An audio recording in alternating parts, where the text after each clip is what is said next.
Então, nessa parte aqui, né, parte 2, a gente vai falar um pouco agora sobre tratamento de exceção, né? A gente vai entender ali o que que é exceção, o que a gente precisa tratar, qual que é a ideia. A gente vai falar um pouco mais sobre array, né? Acredito que a questão o conceito ali de array, né? A ideia dele já está um pouco claro para vocês, a gente já veio passando sobre isso. A parte de funções anônimas também, a gente viu um pouco, na verdade, na aula passada, a gente vai entender um pouco melhor aqui qual que é a ideia. Então vamos lá. Tratamento de exceção, né? O que seria, né? É um dos principais pontos do desenvolvimento, né, que fazemos desde o nosso primeiro programa, é para evitar que o usuário receba mensagem de erro na tela, né? Então imagina essa situação, né? Você está ali, o usuário está navegando lá no teu sistema, vamos pensar que é um sistema de, sei lá, sistema de cálculo do imposto de renda, né? Tem lá. Você está lá fazendo o imposto de renda, aí do nada tem alguma lógica lá que não está bem tratada e tudo mais, dá uma mensagem de erro para o usuário lá, uma mensagem bem feia. Por exemplo, essa daqui, né? Cannot connect to a database, né? Não pode conectar no banco de dados. O cara não sabe nada, não sabe o que está fazendo ali, ou às vezes tem umas mensagens de erro em alguns sistemas um pouco mais verbosos, como o Java, por exemplo, que ele mostra toda a cadeia de chamadas ali que foi feita até dar o erro. Então ele vai mostrar até as classes internas lá da linguagem, você não vai acabar entendendo nada, muito menos o usuário. Já é difícil para o programador entender às vezes, imagina para o usuário, né? Então, uma exceção, o que é uma exceção? É como se fosse um erro, né? Vamos entender uma exceção como um erro. A gente chama de exception, né? Exception, que é o termo usado na programação. Então, o tratamento de exceção é o tratamento de erros, é evitar que os erros aconteçam, né? Exceção quer dizer que é um fluxo, né, que foge do padrão, né? Então, a gente está esperando uma coisa, mas existem diversos momentos do nosso código ali que pode acontecer outras coisas. Então, por isso que a gente vem nessa parte de tratar a exceção, né? E para isso, né, a gente tem o nosso famoso try-catch, né? O que é o try-catch, né? O bloco try ali, né, essa abordagem, vamos ler aqui o enunciado, né? Essa abordagem abre um escopo, onde tudo que foi executado dentro daquele escopo, caso gere algum erro, né, o escopo do try do catch será iniciado. Então, qual que é a ideia? A gente tem essa palavra reservada try. Essa palavra reservada try, ele tem um escopo, né, um bloquinho de código aqui. Então, tem essas chaves. O código, né, em todas as linguagens ali, ele vai tentar primeiro executar o que está dentro do try, do métodozinho do try.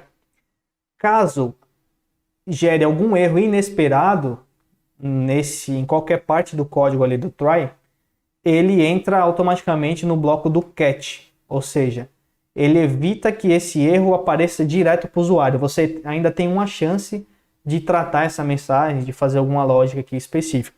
Então vamos imaginar essa situação, né? A gente tem um sistema ali que vai pegar uma lista de usuários lá no banco de dados, né? Então, ele chama esse método buscar todos os usuários. Aí imagina que esse método, né, buscar todos os usuários, ele vai fazer um acesso lá no banco de dados, ele vai, né, consumir o banco de dados que está em outro servidor, sei lá, pode estar lá na China, lá hospedado, e retornar uma informação para você. Então, primeiro, né, que isso pode demorar, isso tem uma questão de conexão, né, precisa ter internet para ele se conectar lá no servidor, retornar os dados. E nesse meio do caminho pode acontecer algum problema, a internet pode cair, pode ter algum problema de conexão lá com o banco, a credencial de acesso ao banco pode estar errado, enfim. Caso dê algum problema nessa questão de buscar o usuário, né, gerar algum erro que é inesperado, aí ele aciona automaticamente esse bloco do catch, ou seja, o catch é como se fosse, né, para capturar. Ou seja, ele tenta, né, a try tenta executar, caso dê algum problema ele captura. Aí o que ele está recebendo aqui como parâmetro? O E, né? O que é o E? O E é o erro propriamente dito. Isso daqui é uma variável, tá? Poderia ser qualquer nome. A gente usa aqui, né? Geralmente a gente usa o nome E, né? Aqui no catch, que é para pegar o erro que foi gerado através aqui do bloquinho catch. Esse daqui é só um exemplo, mas a gente tem em programas de verdade um bloco try, ele é um pouco maior. Ele engloba diversas lógicas ali, né? E caso aconteça alguma lógica ali dentro daquele bloco do try, né? Em qualquer parte ali do código que está dentro do try, aí ele aciona o catch e você tem a capacidade de fazer alguma tratativa e tudo mais.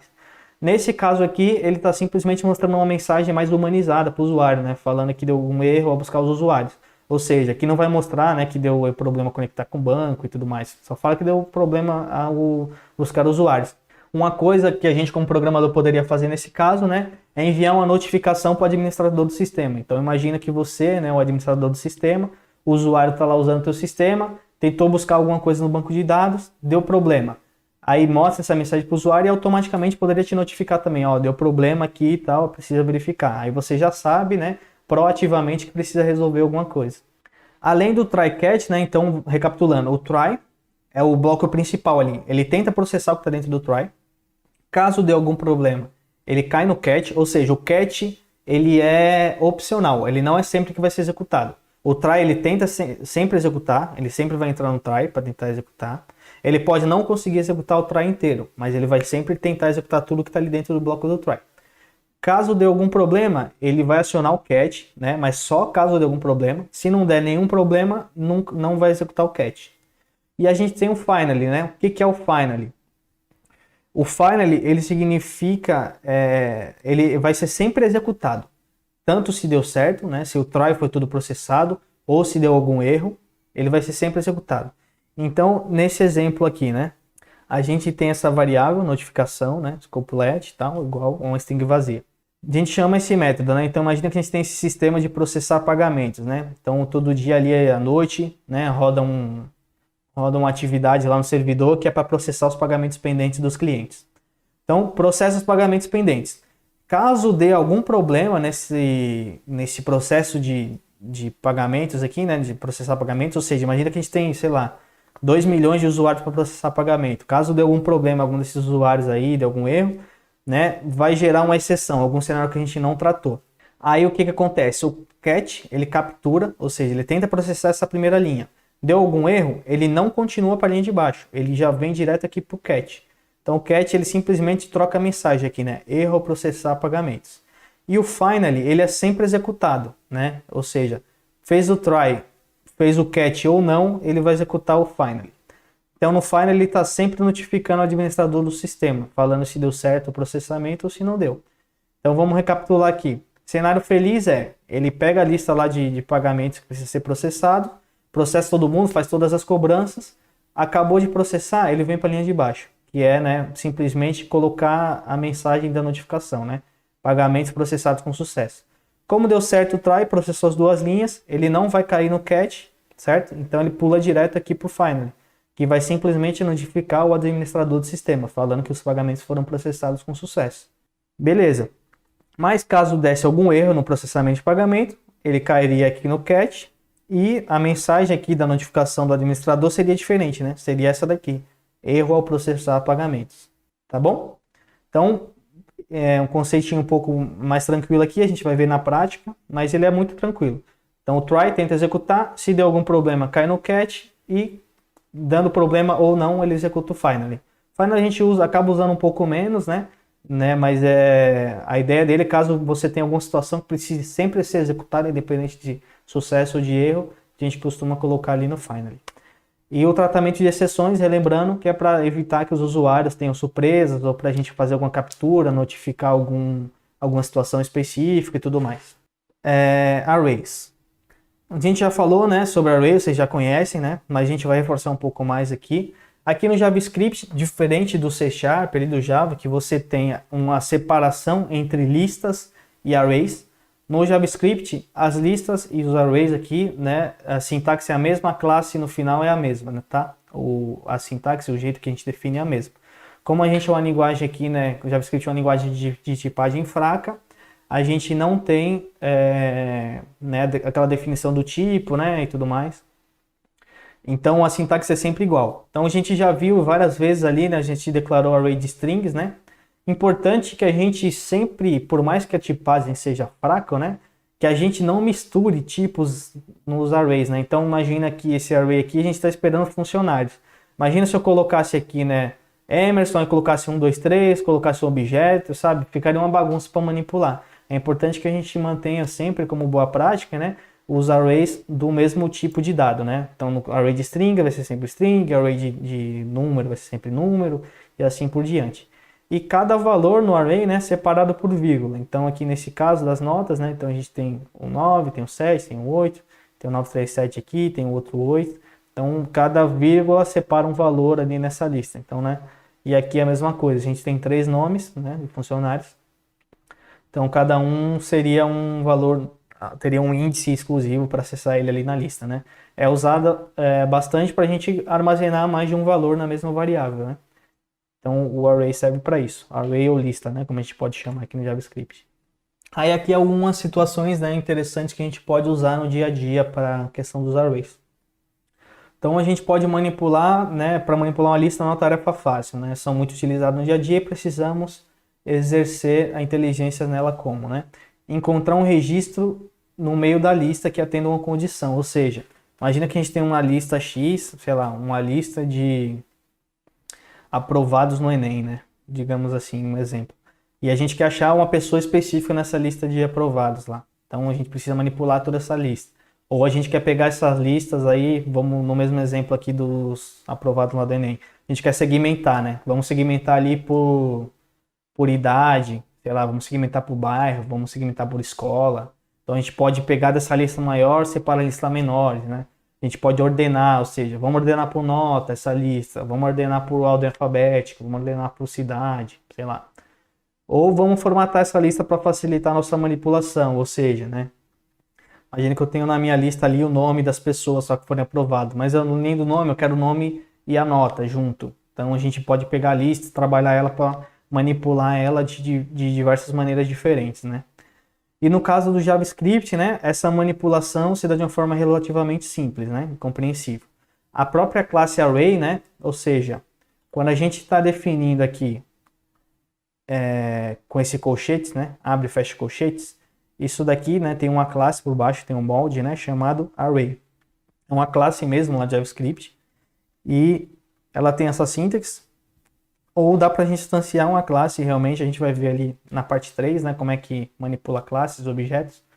Mas a própria, né, o próprio método aqui, na própria classe array, ele tem diversos métodos, né? Os métodos são comportamentos ali relativos à classe que ajudam, né, que auxiliam para a gente manipular esse trabalho. Ou seja, aqui no JavaScript a gente não precisa importar uma lib externa, a gente não precisa importar uma classe nova, não precisa de nada externo para conseguir manipular os arrays. Lógico, tem algumas libs que auxiliam em algumas situações específicas, mas caso você queira simplesmente com o próprio poder ali da linguagem fazer essas operações, você consegue também. Então, alguns exemplos aqui, né, dos principais métodos que a gente tem nos arrays. A gente tem o método filter, né, que ele executa ali uma verificação linha a linha. Ele faz a checagem linha a linha de todos os registros que a gente tem na lista. Se as condições passadas nessa lista forem atendidas, ele retorna uma outra lista somente com os registros que foram filtrados. O filter, imagina para a gente filtrar mesmo, né? Fazendo um comparativo aí, quem conseguiu acompanhar ontem ali na aula do Rafa, né? O filter ali comparado mais ou menos com o where, né? Que a gente tem lá no link kill, né? A gente tem o map, que é para fazer a transformação linha a linha para no formato que você desejar. Então imagina que você tem uma lista, né, com o nome dos aprovados do Enem e você quer simplesmente pegar as 3 primeiras letras do nome de todo mundo. Então com o map você consegue fazer essa transformação de todos os registros da linha para um outro formato que você quer. O map é como se você estivesse fazendo um depara, né? Então você pega um dado de um jeito e transforma de outro, mantendo os mesmos índices ali, a mesma estrutura da lista. A gente tem o método find. O método find ele é utilizado para você encontrar um e somente um registro na lista, dada a condição que você passa ali como parâmetro, né? Então, dentre os itens da lista, ele vai fazer uma comparação lá. O primeiro item que atender a condição que você está passando, ele retorna para você diretamente. A gente também tem o método sort, né? Que é para fazer a ordenação, né? da lista.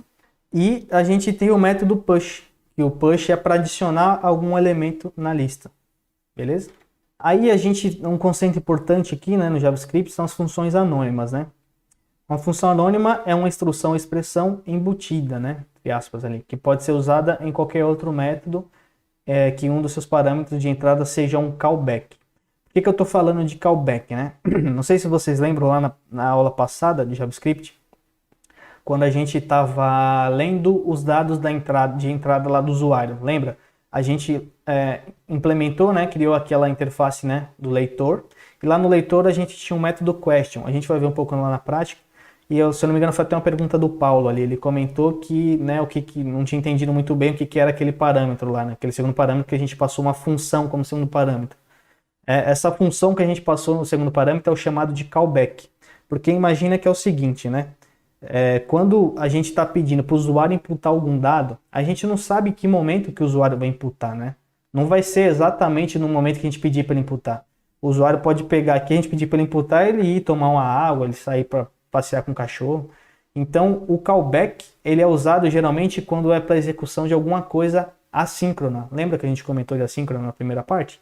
Ou seja, o callback, né, essa função anônima que a gente está passando, ela seria chamada no momento em que precise ser chamada. Então, por exemplo, no caso da gente estar esperando um dado do usuário. A gente pede o dado para o usuário pode demorar quanto tempo para ele responder. Mas no momento que ele responder, aí sim, esse callback, né, essa função que a gente passou como parâmetro lá para outra função que a gente está chamando, ele vai ser executado, entendeu? Então, uma outra situação que a gente pode usar é nesse caso, né? Isso facilita também, né? São muito úteis para quando a gente vai trabalhar com lista, com processamento assíncrono, né? Como comentei, pois você passa o comportamento daquele método e no momento exato que aquele método precisa do comportamento, ele é executado, tornando o código um pouco mais legível e menos acoplado, né? Então você não precisa ali, né, tá diretamente esperando, né, fazendo um monte de função embaixo da outra, porque ela pode executar em momentos diferentes. Isso vai ficar um pouco mais claro quando a gente for aplicar aqui na prática, beleza? Então, por exemplo, aqui. Então, agora a sintaxe aqui pode parecer um pouco estranha, tá? Mas não se assustem. Vamos lá. Queremos obter, né, no array de notas, quais obtiveram o resultado acima de 80, né? Usando um for-off, né, a gente poderia usar um for-off ali, fazer um if dentro do for-off, né? Seria possível, mas a gente teria que escrever muito mais código do que simplesmente usando uma função anônima, beleza? Quando a gente explicou aqui desses métodos da classe array, todos eles, com exceção do push, eles recebem como parâmetro uma função anônima. Por que uma função anônima? Porque o que acontece? Vamos voltar aqui no exemplo. A gente tem esse array de notas aqui, né? Então 90, 71, 82, 93, 75, 82. Beleza. Eu quero pegar somente a quantidade de notas acima de 80. Quantos são acima de 80, né? Então no caso é 90, 82, 93 e 82. São 4 notas, certo? Como é que a gente faz a condição, né, de verificação para saber se a nota é ou não acima de 80? Como eu comentei ali, a gente poderia fazer com for-off, né, inteirando essa lista de notas e fazendo o if dentro daquele bloquinho do for-off. Mas ali a gente escreveria muito mais código do que simplesmente usando uma função anônima. O que vai acontecer com a função anônima? Essa sintaxe aqui é a mesma sintaxe do arrow function, tá vendo? Quando a gente tem aqui, ó, igual e maior que, pensa que é uma função anônima. O que está de diferente aqui? A gente não está passando somente o parênteses aqui em volta do n. O JavaScript permite, quando você tem somente um parâmetro na função, que você omita o parênteses. Então o que acontece? O n seria o argumento que você está esperando na sua função. O que seria o n, né? Seria cada uma dessas notas. Ou seja, o que o filtro está fazendo aqui? Está passando por cada uma dessas notas aqui do array. Aí ele está fazendo essa verificação. N, ou seja, a nota, ela é maior que 80? Se for, né, isso daqui ele vai retornar diretamente, né? Isso aqui é uma condição booleana, é true ou false. Ou seja, 90 é maior que 80? Aí vai retornar ela, ele fica persistido em uma listinha temporária ali que o filtro vai devolver futuramente. Aí ele verifica que o 71 é maior que 80? Não é. Aí o 71 não entra nessa listinha especial. Aí o 82 é maior que 80? Aí vai para a listinha especial também. 93 é maior que 80? Vai para a listinha especial. 75 é maior que 80? Não é maior que 80. Aí ele é descartado. Opa. E o 82 é maior que 80? Aí ele vai para a listinha especial de novo.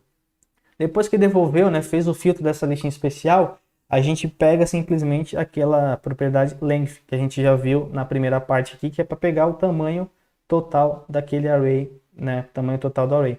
Então ele devolveu aqui o filter.length, ou seja, a quantidade de notas acima de 80 serão 4 notas, né, porque eu vou ter 4 propriedades nesse array novo. Então aqui ele simplesmente imprime essa quantidade. Vamos lá na prática então? Então agora a gente vai ver aqui como que a gente vai percorrer essa lista. Vamos executar aqui esses métodos, tratar as possíveis exceções, vou tentar ordenar um pouco essa lista aí, tá? Então a gente tem um pouquinho mais de código para fazer nessa parte. Vamos lá. Primeira coisa, né, que a gente precisa fazer, eu vou voltar aqui para o código, beleza? Eu vou criar aqui um arquivo novo dentro da aula 2, vou chamar né, de mercado, né? Por que mercado, né? Nosso desafio aqui, vou voltar aqui no meu apresentação, né? O desafio é escrever um programa que recebe alguns produtos como argumento, valida se esses produtos estão na lista de itens disponíveis no mercado e caso esteja, a gente vai avisar o usuário quais produtos tem, que estão disponíveis, né? Quais produtos são disponíveis e quais não estão disponíveis.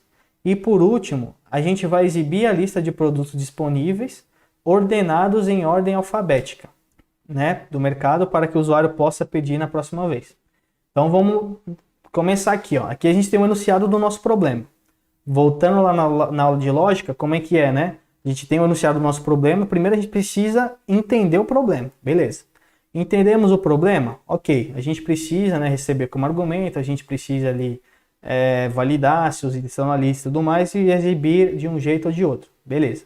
Agora a gente precisa dividir para conquistar, né? Como já foi citado aqui. Vamos pegar esse problema, quebrar em probleminhas menores e resolver uma parte de cada vez, beleza? Então vamos lá. Então, primeiro, escrever um programa que recebe alguns produtos como argumento. Então vamos fazer esse programa que recebe alguns produtos como argumento? Vamos lá. Então aqui no código, voltando no VS Code, vou criar aqui, ó, dentro da aula 2, new file, vou chamar de mercado part-2.js. Beleza? Vamos lembrar lá da sintaxe de como que a gente vai receber como argumento, né? Deixa eu só tomar uma água aqui. Então, beleza. Vamos lá para a parte prática aqui agora.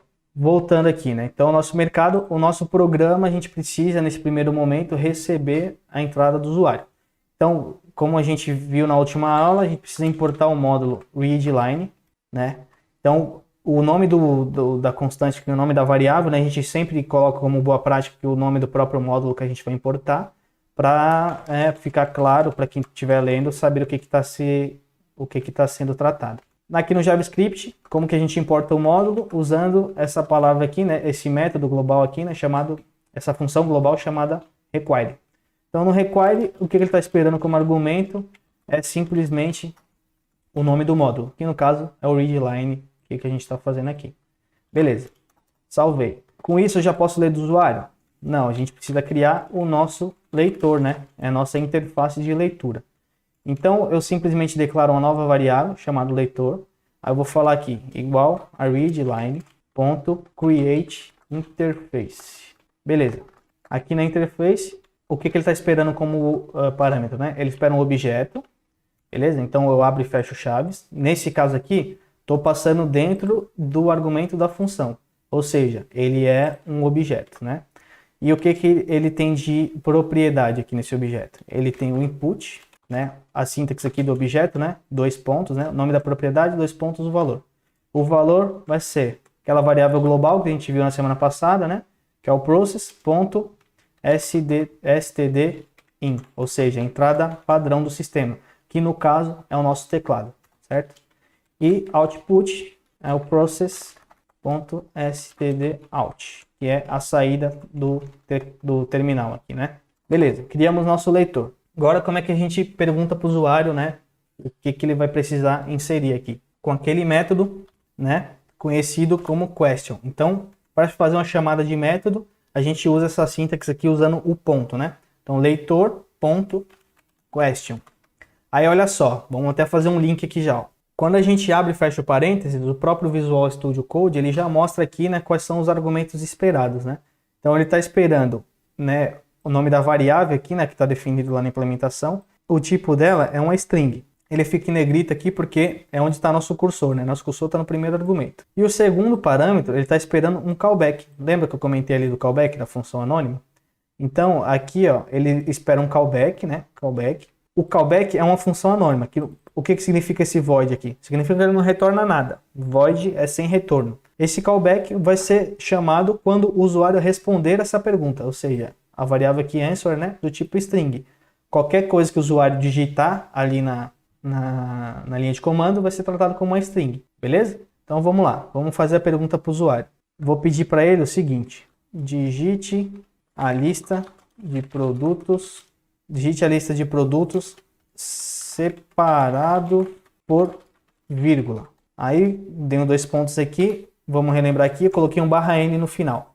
Por que o barra N? Né? O barra N é simplesmente para dar uma quebra de linha depois que ele mostrar a mensagem. Ou seja, ele mostra a mensagem, dá uma quebra de linha e espera o usuário digitar na linha de baixo. Eu vou simplesmente dar um Enter aqui, ó, dar um Tab, para que não fique, né, o código fique indo até o final lá da linha, fique muito grande. Tá? Isso aqui é simplesmente para ficar um pouco mais, para ficar reduzido aqui, né, até onde a linha vai ali no final. Então dei um Enter aqui no leitor e dei um Enter aqui no final, beleza? O segundo argumento, como a gente comentou, coloquei uma vírgula ali, ele está esperando um callback, que é quando o usuário responder aquela pergunta. Então aqui eu vou passar uma função anônima, né? O que é uma função anônima? É isso daqui, ó. Passei uma sintaxe aqui do while function, simplesmente esperando uma função, né? Ele vai ter um argumento aqui. Qual que vai ser o argumento? Vai ser a lista produtos. Aí lembra que eu comentei, né, que esse parênteses aqui, né, ele é opcional quando a função tem somente um argumento. Então eu poderia omitir ele aqui, ó. Poderia tirar o parênteses aqui da lista de produtos, porque a lista, esse callback que vai ser chamado aqui, né, quando o usuário responder, só tem um argumento, que é simplesmente a resposta do usuário, tudo que ele digitou.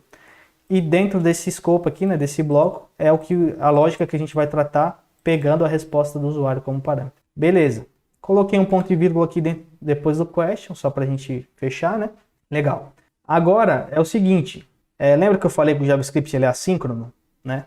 Então a gente vai fazer uma experiência aqui para vocês entenderem como é que funciona esse processo síncrono e assíncrono. Se a gente, né, for seguir a lógica aqui, a gente poderia fazer, ó, se fosse pela lógica do programa, né, a gente só olhando, eu vou colocar um console log aqui, ó, depois da question. Se o JavaScript fosse síncrono, o que aconteceria? Primeiro ele leria essa linha, leia essa, depois vai ler essa, vai esperar aqui ter o retorno, né? Esperaria ter o retorno e depois executaria essa. Mas como o JavaScript é assíncrono, né? Então essa função aqui também ela é assíncrona. O que acontece? O JavaScript pega, né? Cria o leitor aqui, faz a pergunta para o usuário e não espera o usuário responder para continuar a execução depois dessa linha. Ele simplesmente faz a chamada para o usuário, mas continua a execução. E aqui dentro, quando o usuário responder, aí sim ele pega essa resposta aqui dentro, né? Então vou simplesmente imprimir aqui, tá? Lista, produtos. E vou falar que o leitor pode parar de ficar escutando, né, o terminal. Pode parar de ficar esperando o usuário digitar ali. Então eu usei esse método leitor.close, que é para ele parar de esperar o usuário digitar. Beleza. Vamos executar aqui só para a gente entender como é que vai processar esse programa, para a gente entender a questão do assíncrono e tudo mais. Então vamos lá, estou na aula 2, eu vou executar aqui, ó, Node, mercado, né, comecei a digitar mercado ali, dei um tab. Aí eu vou apertar Enter, beleza. Olha só o que aconteceu. Ele faz a pergunta para o usuário, mas ele não espera o usuário responder, porque o usuário pode responder em qualquer momento. Aí o cursor fica travado aqui embaixo, né, e ele já executou essa linha aqui de baixo. Por isso que é bem utilizada essa questão de callback, de funções assíncronas e tudo mais, né? Porque ele vai ser executado em um momento posterior, não vai ficar esperando ali a execução do código, vai ser chamado somente quando for necessário. Ou seja, quando eu responder aqui e der um Enter, aí sim ele chama esse código aqui, né? Então ele não fica acoplado aqui à execução do programa, ele fica preso somente ao momento que o usuário responder. Então eu vou falar aqui, né? Feijão, vírgula arroz, vírgula melancia, e vou dar um Enter. Beleza. Aí o que eu fiz, né? O que aconteceu? Feijão, arroz, melancia foi o que eu digitei. E embaixo, o que ele fez? Ele imprimiu feijão, arroz, melancia, que é a lista de produtos que eu coloquei aqui.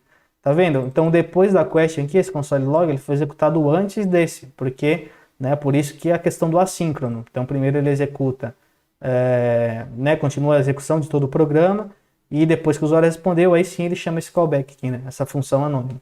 Beleza? Para a gente dar um contraste aqui das respostas, posso colocar aqui, ó, entre chaves, essa lista de produtos, só para ele mostrar o nomezinho da variável e ficar claro ali para a gente como que a gente vai imprimir. Então vou colocar aqui feijão, vírgula, arroz. Dei um Enter, olha lá. Feijão, arroz foi o que eu imprimi. E a lista de produtos é o que eu estou mostrando aqui, ó, entre chaves, lista de produtos. Beleza, então agora vocês já sabem aqui por que é o síncrono, assíncrono, qual que é a ideia da função anônima. Beleza. Agora, o que a gente precisa fazer? Vamos voltar lá no nosso problema, né? Vamos destrinchar o nosso problema um pouco mais aqui.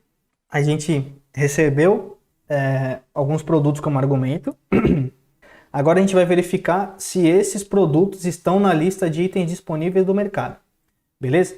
Então, para verificar se eles estão na lista de itens disponíveis, primeiro a gente precisa da lista de produtos disponíveis, né? Então, eu vou criar aqui um array, né? Uma lista. Então, eu vou chamar aqui de produtos disponíveis. Igual a abre e fecha colchetes. Aí eu vou colocar aqui entre aspas, né? Feijão. Aí o outro índice vai ser o arroz. Aí vai ter a melancia. Aí vai ter o suco e vai ter o alface. Eu vou quebrar a linha aqui para ficar claro aqui para vocês também, tá? Vou deixar um item em cada linha aqui só para ficar um pouco mais legível aí para todo mundo, né? Eu dei um zoom aqui na tela, paguei uma coisa a mais, dei um enter, beleza. Então, os produtos disponíveis do nosso mercado, essa listinha aqui, legal. Aí, nesse ponto aqui, a gente está recebendo o que o usuário está digitando. Agora, a gente precisa validar se o usuário digitou realmente o que ele, né? Se o usuário está digitando as coisas que estão na lista. Antes disso, na verdade, a gente precisa fazer uma coisa mais importante. Aí a gente vai aplicar aqui, vai colocar na prática a questão do tratamento de exceção. Então vamos lá. Eu pedi para o usuário digitar a lista de produtos separado por vírgula. Ou seja, ele tem que digitar uma lista de produtos e tem que ser separado por vírgula. Se ele não digitar nada, está errado. Se ele não fizer separado por vírgula, né, também está errado. Beleza? Mas ele poderia, né, o separado por vírgula poderia não estar errado, porque ele poderia digitar um produto só, tá? Mas se tiver um espaço, né, tipo, vamos supor ali que tem, né, na verdade não, na nossa lista só tem produto de um nome, né? Então vamos considerar que está errado se ele não digitar nada, tá bom? Então vamos lá. Eu vou criar um método aqui chamado validar lista. Por que que a gente sempre separa em métodos? Lembrando, sempre para ficar claro, quando você for ver teu código no futuro, ou quando outra pessoa for ver teu código, ficar claro qual é a lógica que está sendo executada. Então eu crio uma função ali que eu vou chamar de validar lista, né? Vou abrir e fechar parêntese e vou usar a sintaxe aqui de arrow function, né? O que a gente vai receber como parâmetro aqui? A lista do mercado que o usuário digitou, beleza? Então, o que a gente vai ter de verificação? Vamos usar o nosso if, né, que a gente aprendeu na aula passada. Se a lista do mercado estiver vazia, o que é uma lista vazia, né? Aí eu vou ensinar um truque para vocês agora aqui. Lembra do nosso operador unário? O operador unário ele é bem poderoso. Quando a gente faz essa verificação aqui, unário, o nome da variável. O que ele está verificando? Ele vai verificar se a lista é uma string vazia, se está com valor 0, se ela é false, ou seja, todos esses possíveis valores ele considera como vazio, tá? Então quando eu falo isso daqui, operador unário, o nome da variável, eu vou deixar comentado aqui para vocês ficarem vendo, né? Verifica se a lista está vazia ou está false, né? O false aqui nesse caso seria um false booleano, tá? Não um false como string. Se você passar uma string escrita false, não vai dar certo. Está false ou se está null, se está undefined. Ou seja, tudo isso daqui, né, uma lista de uma string vazia, ou seja, né, uma string vazia assim, false, valor false, booleano, null, o valor null ou o valor undefined, tudo isso é considerado como vazio. Ou seja, se a lista estiver vazio, ele executa essa lógica aqui dentro. Aí o que a gente vai fazer aqui dentro desse bloco? Eu vou forçar aqui que seja lançado um erro. Eu vou falar aqui, ó, lançar um erro. E vou dar uma mensagem aqui, né? O parâmetro do erro é a mensagem que ele vai receber. Essa palavra-chave aqui, throw, é para lançar, né? Vai lançar esse erro. Ou seja, eu estou forçando que nesse momento lance o erro. E a partir do momento que eu lanço o erro, nada aqui para baixo é executado, né? Nada dentro desse escopo, lembrando, né? Vamos lá. E dentro do Excel Mercado eu vou falar assim: a lista não pode ser vazia. Beleza? Vamos executar para ver o que acontece? Na verdade, nesse momento não vai acontecer nada porque a gente ainda não está chamando o método validar lista, tá? Então vamos lá, vamos chamar o método ali. Então a gente pediu para o usuário digitar a lista de produtos. Nesse ponto aqui eu vou mandar validar a lista. Apaguei aquele console log lá, tá? Só para a gente não ficar poluindo a tela.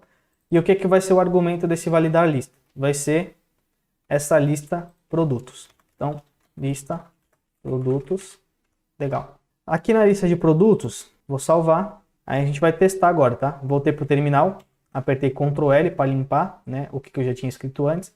Vou apertar a setinha para cima, que aí ele volta no último comando que eu executei. Aí eu vou apertar um Enter, beleza. O que ele está esperando aqui? Está esperando a lista de produtos separado por vírgula.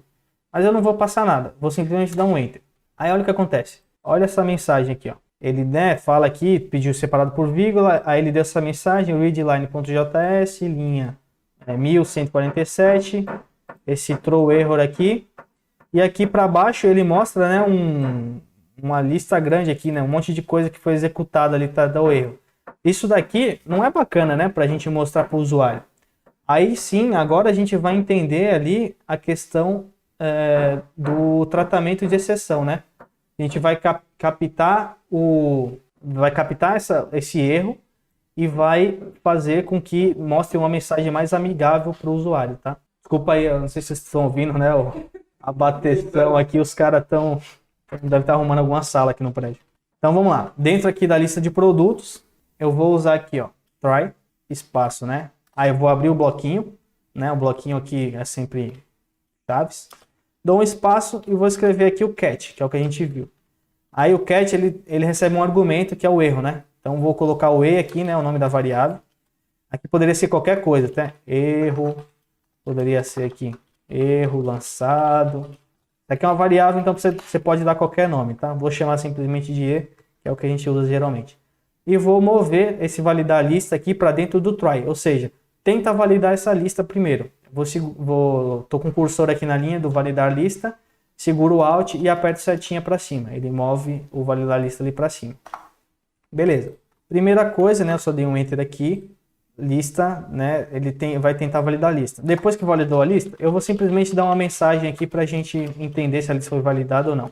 Lista validada. E se deu algum erro, eu vou pegar aqui, ó, console.log, erro ao processar a lista. Aí, além dessa mensagem do erro ao processar a lista, eu vou mostrar também para o usuário qual que foi uma mensagem, né? Mas qual que vai ser a mensagem? Eu vou pegar essa mensagem que a gente está digitando aqui, ó, a mensagem de validação. Então, eu vou falar para ele, deu um erro ao processar a lista, né? E eu vou falar para ele qual que é a mensagem, vou colocar aqui dentro do parênteses a mensagem, tá? Então, para isso, a gente precisa converter, né, essa string aqui que está com aspas simples, eu vou converter para crase. Então, eu coloquei uma crase aqui no começo, uma crase aqui no final, aí eu vou usar o template string, tá? Então, erro ao processar a lista e dentro do parênteses eu vou colocar a mensagem que a gente está passando no erro aqui de cima, tá bom? Então, ó, que é a variável que a gente está pegando no cat, ponto message. Essa propriedade message recebe essa string aqui, né, que a gente definiu aqui em cima, que é o texto da mensagem em si. Beleza. Então vamos testar isso daqui? Voltei aqui para o meu terminal, dei um Ctrl L para limpar, setinha para cima, deu um Enter. Beleza. Então ele está falando aqui, digite a lista de produtos separado por vírgula. Vou dar só um Enter. Aí olha o que aconteceu. Ele deixa de exibir aquela mensagem toda grandona lá que poderia ser gigante, tá? Isso, ele mostrou só aquela mensagem mais curta porque o nosso programa é um pouco menor. Mas então, aqui ele, né, acaba reduzindo, ou seja, ele não mostra aquela mensagem gigante, ele mostra uma mensagem um pouco mais humanizada. Legal? Então aqui a gente fez na prática a tratativa do try-catch, né? A gente fez na prática aqui o uso do try-catch, né, em si. O que a gente poderia usar aqui no Finally? A gente poderia colocar aqui no Finally, só para a gente exemplificar, né? Finally, dentro do bloco, esse leitor.close, ou seja, a gente precisa sempre executar esse leitor.close, né? Deu um Ctrl X nele e um Ctrl V. Ele, né, independente do que aconteça, se deu certo, se deu errado, qualquer coisa que aconteça aqui, eu preciso que seja fechado, eu não quero que fique mais esperando a entrada do usuário. Então eu forço aqui no Finally ele fechar aqui o meu leitor, né? Então eu salvei, beleza. Beber uma água aqui só, legal. Agora a gente já está, né, validando a lista, né? Então a gente precisa verificar, na verdade, se os produtos estão disponíveis, né? Então o nosso desafio, o que está falando? Validar se esses produtos estão na lista de itens disponíveis do mercado. Então a gente já validou se a lista está preenchida, Uma vez que a lista está preenchida, a gente precisa pegar, né? A gente precisa pegar esses itens da lista. Vocês estão vendo aqui? Vamos recapitular aqui, né? Vou mostrar de novo. Vou colocar aqui nesse console log, tá? Eu vou escrever assim, ó, vírgula, lista produtos igual a lista produtos. Vou só exibir aqui como que a gente vai receber, tá? Essa lista de produtos. Então, vou ter aqui meu terminal, arroz, feijão. Vou fazer simples aqui só pra gente... Essa lista, né? Essa lista de produtos, ela é uma string única. Vocês vão... Acho que vai ficar um pouco mais claro assim, ó. Peraí. Vou mudar um pouco a mensagem aqui só para ficar mais claro como que a lista tá vindo, tá? Vou exibir ela como objeto, tá? Então, lista validada, vírgula, entre chaves, a lista de produtos. Então, vamos voltar aqui para vocês verem como é que fica. Feijão, arroz. Olha lá, beleza. Agora está um pouco mais claro. Então, lista validada, aí ele mostra entre chaves, né? O nome da propriedade, lista de produtos, que é o que a gente está usando aqui, e o valor. Tá vendo essa parte verde? O feijão, vírgula, arroz está dentro da mesma string, né? Então, a gente precisa transformar essa string em um array. A gente precisa transformar essa string em uma lista. Como é que a gente faz isso, né? Vamos aqui no validar. A gente vai fazer mais uma transformação para verificar se realmente o usuário está preenchendo o negócio certo, né? Então, vamos lá. Eu vou chamar aqui, né? Dei um enter aqui no método de validar lista. Vou chamar aqui de uma variável aqui chamado itens desejados. Os itens desejados vai ser igual a lista mercado ponto split. Esse método split, vamos ver aqui, ó, que até acusou pra gente, né? O método split, ele é um método da string, ou seja, do tipo string ali, ele tem esse método split. O que o split faz? Ele pega uma string, né? Você define um delimitador ali, um separador, aí ele vai pegar toda vez que achar esse separador na sua string e vai colocar em um índice do array. Então, a gente vai colocar aqui como delimitador a vírgula. Ou seja, sempre que você achar uma vírgula na minha string, ele vai, né, pegar o que está antes da vírgula aqui e vai colocar em um índice. Ou seja, no nosso caso, escrevi feijão, vírgula, arroz. O que vai acontecer? Ele vai transformar essa string em um array que tem no primeiro índice o feijão e no segundo índice o arroz, né? Aí ficaria algo assim, né? Vou só comentar aqui para vocês verem como é que ficaria. Ficaria assim, ó, feijão e arroz, entendeu? Então, quando a gente faz o split da string que está daquele jeito, ele vai transformar aqui para feijão, né, e arroz, beleza? Então, vamos lá. Ele separou aqui para itens desejados. Agora, a gente precisa verificar se esses itens desejados estão na lista de produtos disponíveis, certo? Então, a gente vai colocar aqui. Como é que a gente vai confirmar se esses produtos estão na lista ou não, né? Então, vamos lá. A primeira coisa que a gente vai fazer, né, vamos verificar se realmente essa lista está válida, porque o usuário poderia simplesmente vir aqui, né, a lista dele poderia não estar vazia, mas ele poderia simplesmente pegar aqui e digitar um monte de vírgula. Se ele digitar um monte de vírgula sem nenhum produto escrito, né, ele passaria por essa primeira verificação, porque a lista não está vazia, e a gente poderia estar verificando ali, né, se os produtos estão disponíveis, mas ele não digitou nenhum produto, simplesmente digitou diversas vírgulas. Então, a gente vai colocar aqui agora, vamos fazer mais uma validação, tá? Vou chamar aqui de itens inválidos. O que vai ser itens inválidos? Se o usuário fizer isso daqui, né? Se ele digitar isso daqui, ele digitar um monte de vírgula ali no console. Ou seja, ele, né, quando a gente mandar fazer o split aqui, ele faria o split de vários índices de array aqui com vários índices vazios, né? Várias strings vazias. Não é isso que a gente quer, então a gente vai validar isso agora. Eu vou pegar aqui, ó, os itens desejados, que é essa lista aqui de cima que a gente fez o split, e vou falar aqui, né, vou fazer um filter. Lembra do filter? O filter ele espera como argumento, né, uma função anônima, ou seja, ele vai executar uma função anônima para cada item dessa lista de itens desejados. Então, abre e fecha o parênteses, olha só, ele está esperando aqui, né, ele chamou de predicated nesse caso aqui, né, então é o cara, né, que a gente vai validar. E olha aqui, é uma função, tá vendo? O arrow function aqui, ó, tá esperando uma função que retorna um valor. Beleza. Então vamos lá. Vou chamar aqui de item, né, que é o item desejado, que é o que ele vai colocar aqui no meu argumento. E aí eu vou fazer uma verificação. Item.trim. O que é esse trim? Esse trim é um outro método da classe string, tá?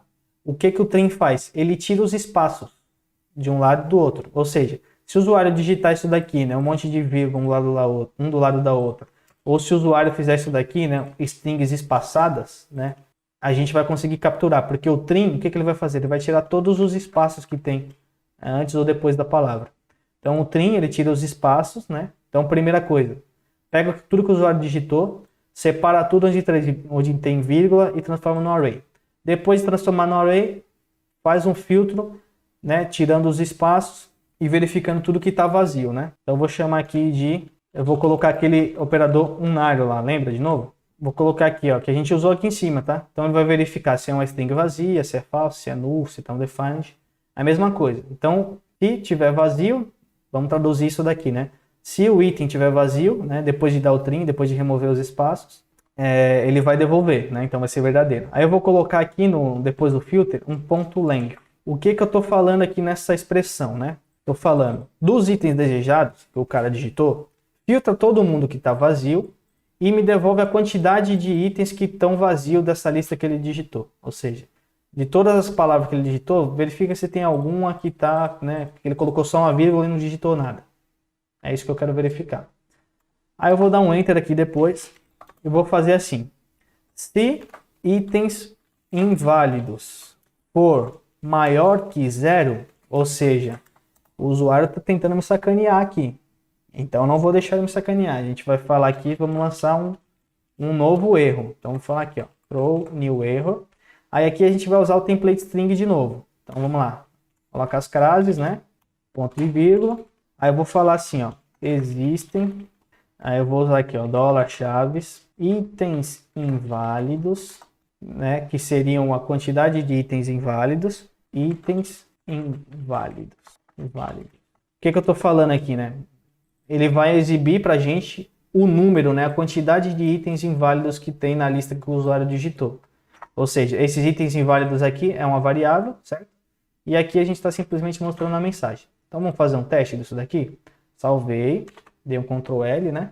Aí agora eu vou fazer o seguinte, né, node, enter. Beleza. Vamos fazer o primeiro teste, que é a lista vazia. Simplesmente deu um enter, ele fala que a lista não pode ser vazia e sai do programa. Beleza? Vou fazer um outro teste de novo. Vou colocar aqui um monte de vírgula, né? Simplesmente um monte de vírgula. Olha só, existem 13 itens inválidos, ou seja, o usuário digitou um monte de coisa errada aqui. Aí eu posso falar aqui de novo, né? Vou fazer um outro teste. Vírgula, dei um espaço, vírgula, dei um monte de espaço aqui, coloquei outra vírgula, outro espaço. Beleza. Aí ele fala que tem 5 itens inválidos de novo, porque eu digitei um monte de coisa errada. Ou a gente poderia também, o usuário poderia ser um pouco mais esperto e fazer isso daqui, né? Ele volta lá para a lista de mercado, ele digita aqui arroz, ele digita feijão, ele dá um espaço aqui entre um e outro e coloca aqui melancia.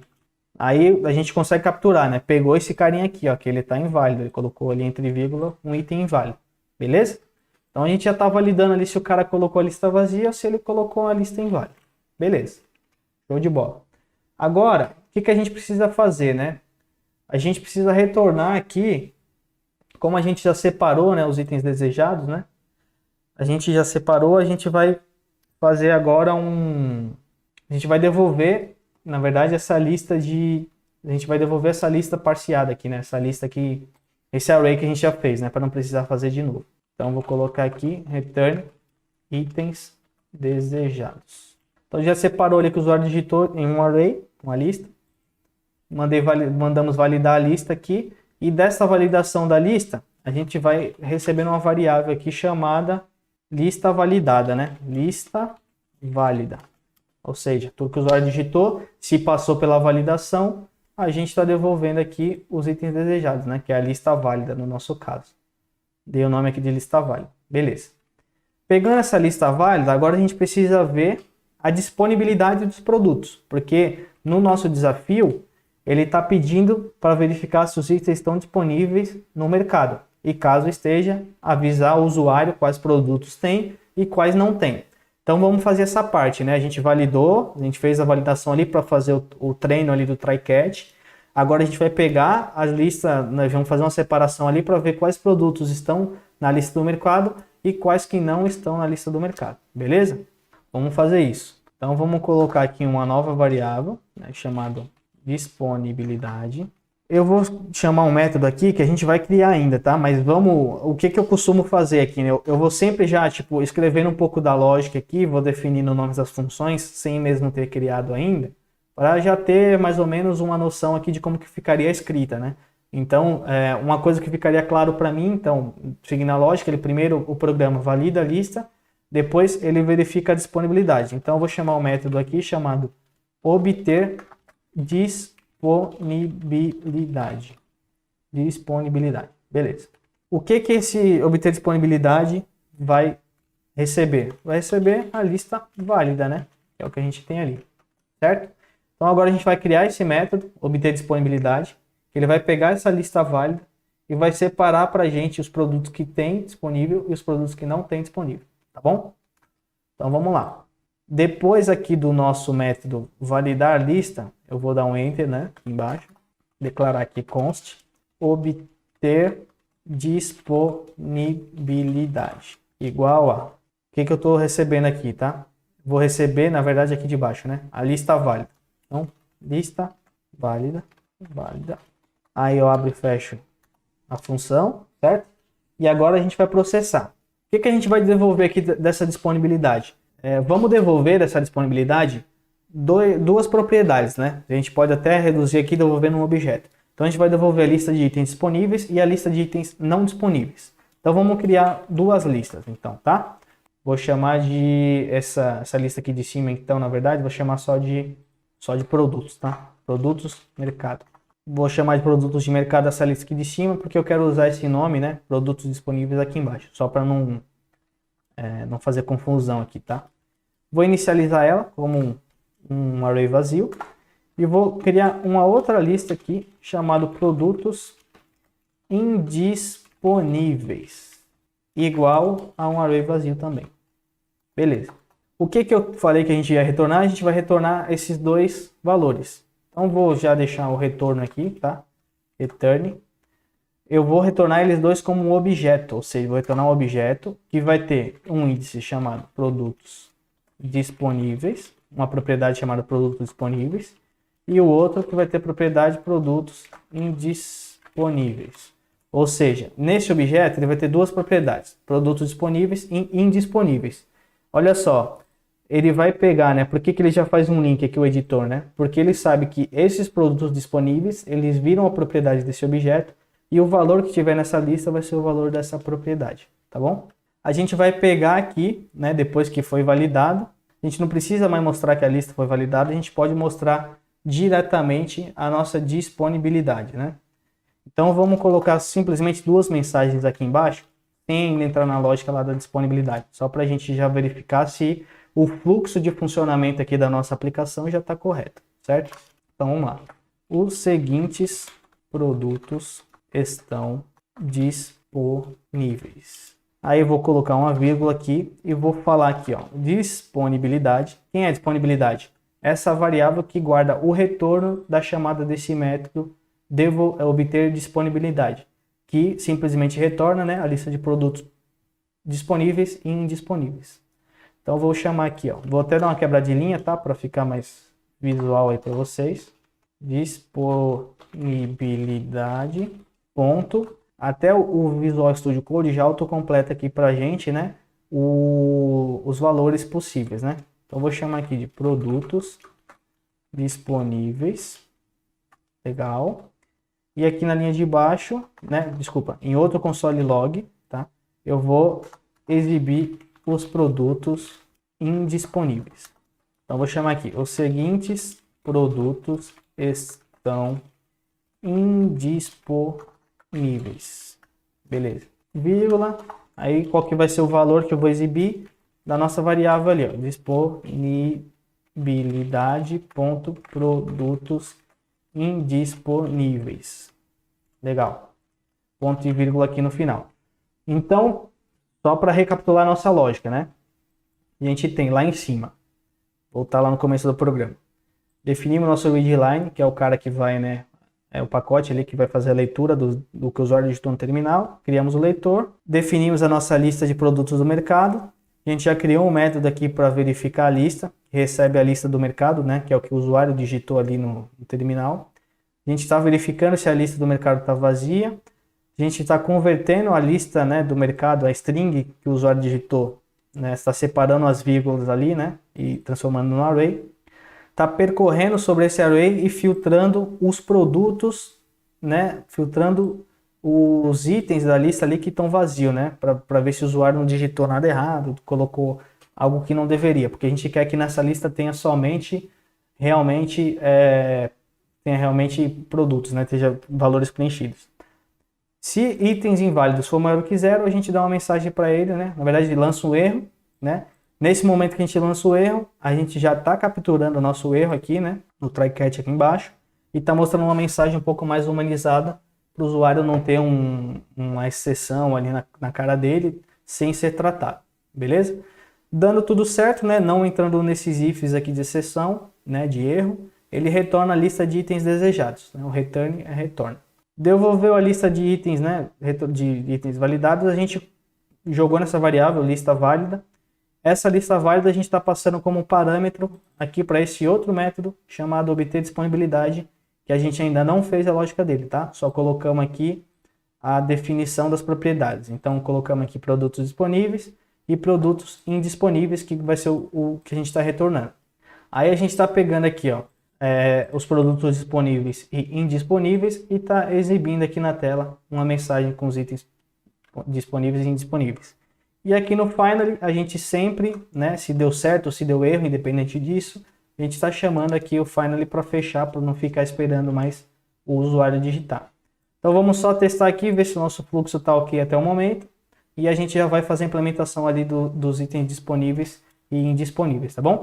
Então vamos lá. Node, espaço, mercado, parte 2.js. Deu um Enter, legal. Lista de produtos separados por vírgula. Então vou colocar aqui. Arroz, feijão, alface. Deu um Enter. Aí o que beleza, ele já seguiu o fluxo, né? Ele passou pela validação, a lista está válida, ele tentou obter disponibilidade, mas a gente ainda não implementou a lógica da disponibilidade, né? Então agora a gente vai implementar essa lógica aqui dos produtos disponíveis e indisponíveis. Então a gente está seguindo aqui no nosso desafio, né? A gente separou lá, relembrando aqui do que a gente fez. Separou a lógica ali, né? Criamos o programa para ler, depois a gente validou, né? Validou a entrada do usuário primeiro, né? Antes até mesmo de validar se os produtos estão disponíveis, né? Agora a gente vai colocar aqui, né? Se os produtos estão disponíveis ou não e vamos avisar o usuário, né? A gente já está colocando a mensagem ali de avisar o usuário se o produto tem ou se o produto não tem. Agora a gente vai colocar a lógica ali propriamente dita para verificar se o produto está ou não na lista do mercado. Legal. Agora a gente vai usar um método ali que a gente até viu na outra aula, né? Vamos pegar aqui, vou chamar de... O que a gente poderia usar aqui, né? Até voltando na pergunta ali, agora eu não lembro quem que perguntou, né? Quando que é melhor usar uma função anônima, quando que não é tão recomendado. Nesse caso, a gente vai precisar agora preencher essas duas variáveis, né? Tanto os produtos disponíveis quanto indisponíveis. Né? Para fazer uma função anônima, a gente teria que usar um outro método ali, daria para usar também, né? Um outro método chamado forEach, né? Que é da própria classe da lista, né? Então a gente tem aqui, ó, lista válida, a gente poderia usar esse método forEach, que ele percorre cada um e, né, executa uma função anônima ali para ela. Nesse caso, né, essa função anônima, essa sintaxe aqui do forEach, ele é um pouco menos performático do que o forOf, né? Nesse caso aqui específico.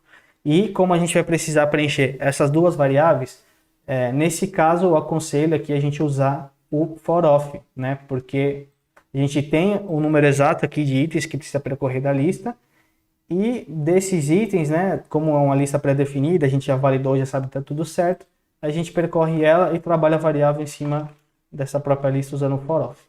Então vou usar aqui a sintaxe do forOf, né? Vou chamar aqui const item of lista válida. Beleza, aí eu abro o escopo. O que a gente tem que verificar agora? A gente tem que verificar agora se o produto está na lista de produtos disponíveis do mercado, né? Então vamos fazer um if aqui dentro desse for, e o if vai ser assim, ó, se produtos do mercado, né? Aquela lista que a gente definiu lá em cima, produtos do mercado, né? Feijão, arroz, melancia, suco, alface.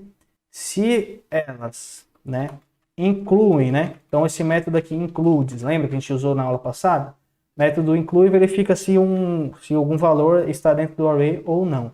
Se inclui o item, né, propriamente dito, se inclui, a gente vai incluir ele dentro da lista de produtos disponíveis. Lembra que eu comentei do método push? Agora a gente vai usar o método push aqui, né? Então, ponto push, e a gente vai passar o item. O que eu estou falando aqui?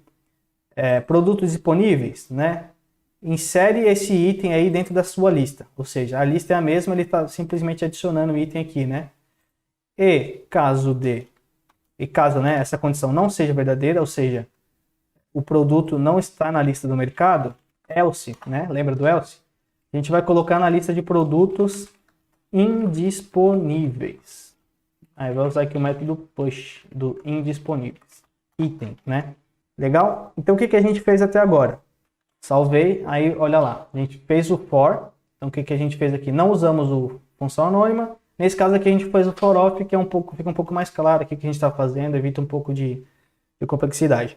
E é um pouco mais performático também para esse caso. Então a lista válida percorre para cada item da lista válida ali, que é o que o usuário digitou. Pega cada item, verifica se o item está na lista do mercado. Se tiver, devolve na lista de produtos disponíveis. Se não tiver, devolve na lista de produtos indisponíveis. Legal? Então vamos lá. Vamos executar esse programa. Vou colocar aqui, ó, dei um Ctrl L, tá? Para limpar o meu terminal ali. E vou executar aqui, ó, mercado, parte 2, né? Escrevi mercado, dei um tab, ele autocompleta aqui o nome do programa. Vou dar um Enter. Beleza. Dei um Enter. E apertei aqui agora, ó. Vou falar assim, arroz. Vou fazer melhor até, tá? Vou fazer aqui, ó, arroz, vírgula, feijão, né? Alface. Todos esses itens estão na lista, certo? Olha só.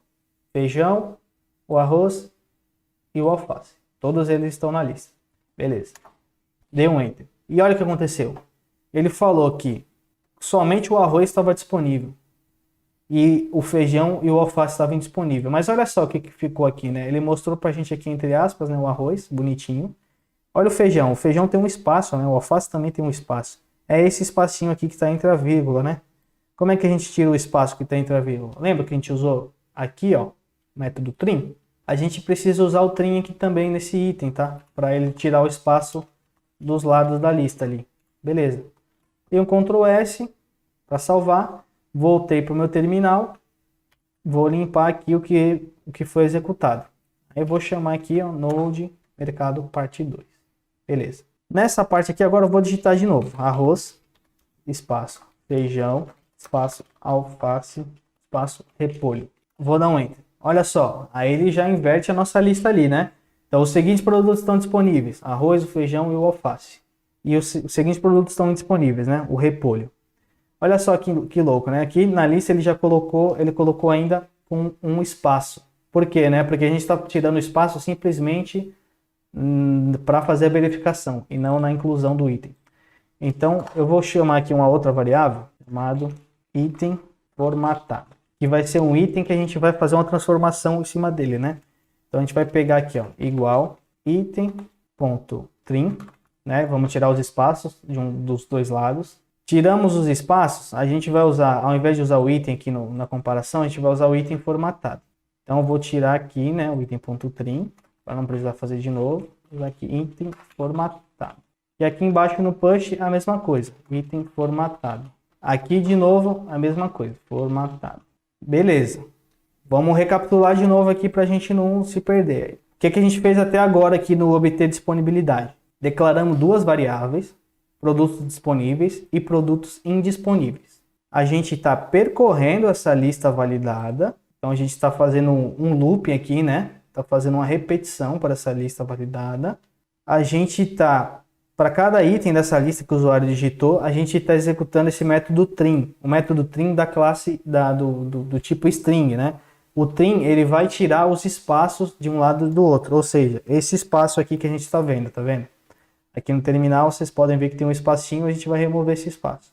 Aí a gente está fazendo uma condição. Se os produtos do mercado incluem o item formatado, ou seja, o item sem espaço, adiciona na lista de produtos disponíveis esse item formatado. Se não, adiciona na lista de produtos indisponíveis, tá bom? Legal. Agora a gente vai executar de novo e na lista ali, né, no print que ele vai colocar ali no console, não tem que ter aquele espacinho que ficou, tá bom? Então, arroz, vírgula, feijão, vírgula, alface, vírgula, tomate. Olha lá, aí ele validou, né? O arroz, o feijão, o alface estão na lista e o tomate não está. Mas e se o usuário, por algum motivo, ele não sabe, né, que os produtos lá estão com letra maiúscula ou minúscula. Então eu vou executar de novo o programa aqui, né? Dei um Ctrl L ali para limpar, apertei setinha para cima e dei um Enter, que aí ele executa de novo. Então eu vou falar assim, ó, arroz com letra minúscula, dei um espaço aqui, posso colocar quantos espaços eu quiser aqui, né? Depois da vírgula, vou falar feijão. Eu posso colocar outra vírgula, posso escrever aqui tomate, posso escrever alface, né? O alface eu posso escrever todo torto assim, né? Alface, beleza. Nosso programa, ele pode ter inteligência de ignorar essas letras minúsculas e maiúsculas, né? E verificar a palavra em si, ao invés dessas letras minúsculas e maiúsculas. Olha lá, do jeito que a gente colocou, né? Do jeito que o programa está escrito hoje, ele não está fazendo essa verificação de letra maiúscula, minúscula e tudo mais. Então a gente vai deixar um programa um pouquinho mais inteligente para, além de tirar, né, os espaços, ele também ignorar letra maiúscula e minúscula. Como que a gente pode fazer isso? A gente vai vir aqui na nossa lista, produtos do mercado, para simplificar.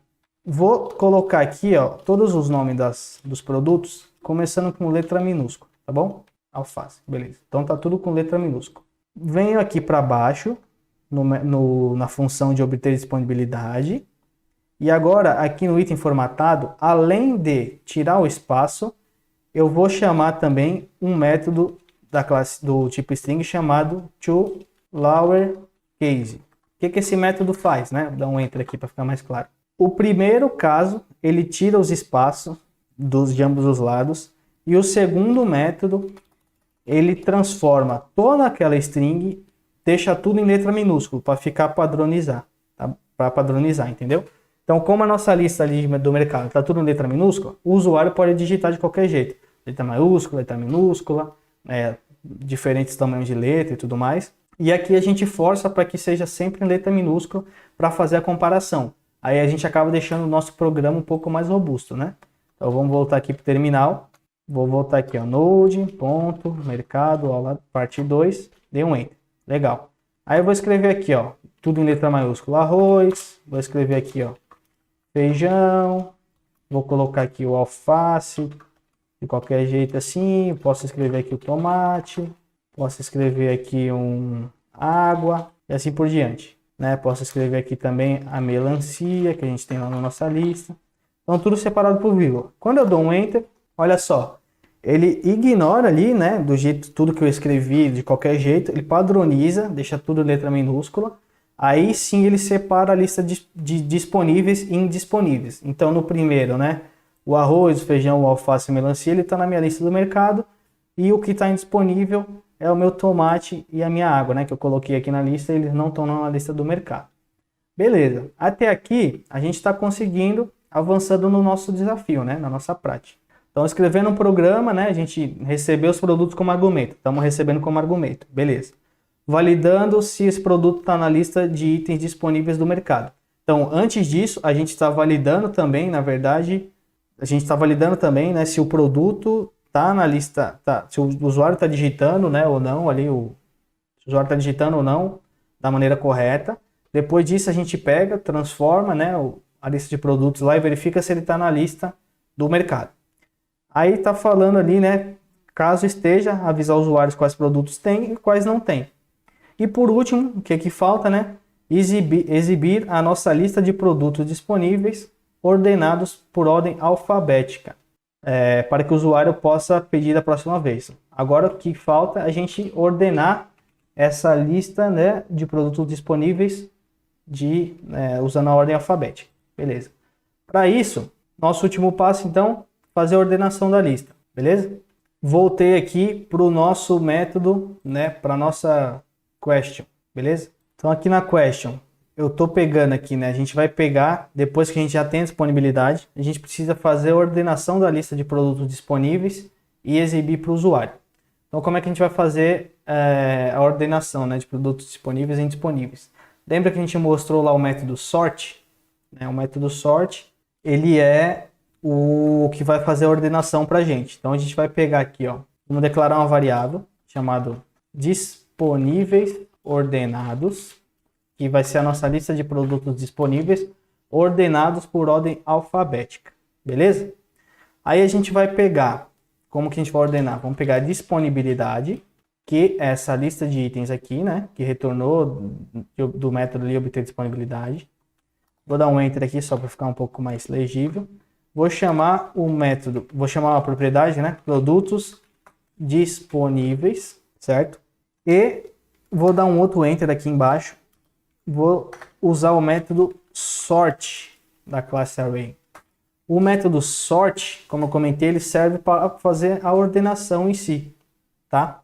Então o que a gente vai passar aqui, né? A gente vai passar um callback, né? O sort, ele precisa comparar duas coisas, né? Para verificar qual que vem primeiro e qual que vem depois. Nesse caso, a gente não pode omitir o nosso parênteses, né? Porque a gente está esperando dois argumentos. Se vocês verem aqui, ele espera o parâmetro A e o parâmetro B, né? Que pode ser qualquer coisa, né? Chama aqui de N, né? Eu vou chamar aqui, né? De produto 1, produto 2. É uma variável, né? Posso dar qualquer nome. Aí a nossa síntese aqui, ó. Igual, maior que. E o que a gente precisa verificar, né? A gente precisa verificar qual que vem, né? Ordem alfabética.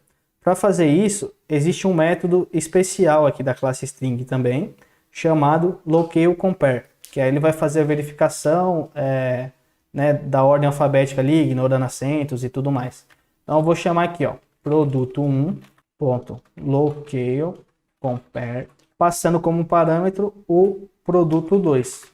Então o que a gente está fazendo aqui? Estou mandando ordenar, né, da lista de produtos disponíveis, ele vai passar por cada um, ou seja, vai pegar o arroz e o feijão e vai comparar quem que é maior.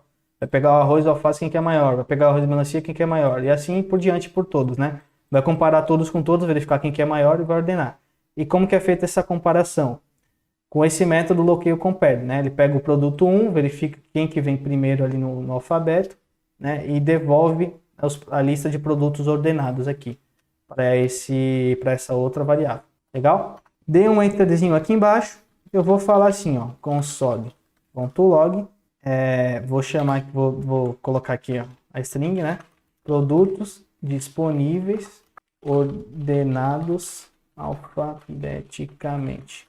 Eu vou dar um enter aqui no começo, só para não ficar muito grande a linha. Logicamente, vírgula. E aqui, o que a gente vai exibir? O disponíveis ordenados. Simplesmente isso, tá? Então, vamos recapitular tudo aí que a gente fez.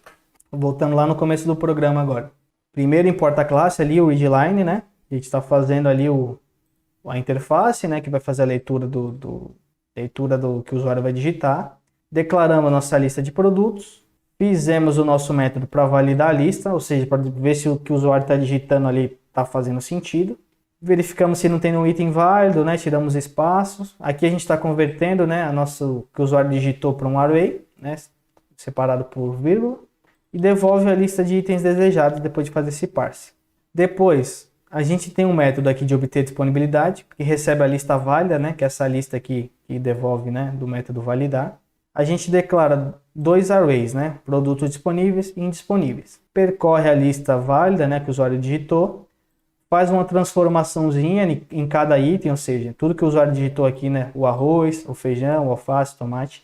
Então a gente tira os espaços, né? Esses espaços laterais.